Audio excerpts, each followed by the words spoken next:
தாமதம் நாம நினைக்கிறது கர்த்தர் இன்னைக்கு செய்ய வேண்டியது நாளைக்கு செய்யறது இல்லை, நாம நினைச்சிருப்போம். தெரியுமா, ஆபிரகாமுக்கு 86 வயசு வரை தான் காத்திருக்க முடிந்தது.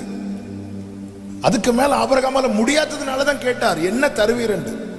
கேட்ட உடனே 87 வயசுல கர்த்தர் வாக்குத்தத்தத்தை கொடுக்கல. மரியாளானாலும் இயேசுவை அவசரப்படுத்த முடியாது. காரணம், அவருடைய நீதியை விட்டு அவர் எதுவும் செய்ய மாட்டார். அவர் சகலவற்றையும் அதின் காலத்திலே. ஆனா ஒரு நிச்சயம் இருக்கிறது. என்ன நிச்சயம் இருக்கிறது?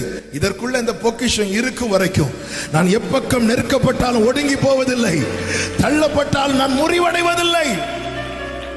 ஆமா, இன்னைக்கு வரை நான் வாழ்றது இந்த பாண்டத்தின் விசேஷம் இல்ல, இதுக்குள்ள அப்பா வச்சிருக்கிற பொக்கிஷம். ஆமென் சொல்லுங்க பார்க்கலாம். எத்தனை பேர் நம்புறீங்க? எத்தனை பேர் விசுவாசிக்கிறீங்க? அவருடைய வார்த்தை என்னும் வித்து எனக்குள்ள இருக்கிறது என்று நம்புகிறவர்கள் நல்ல கரங்களை தட்டி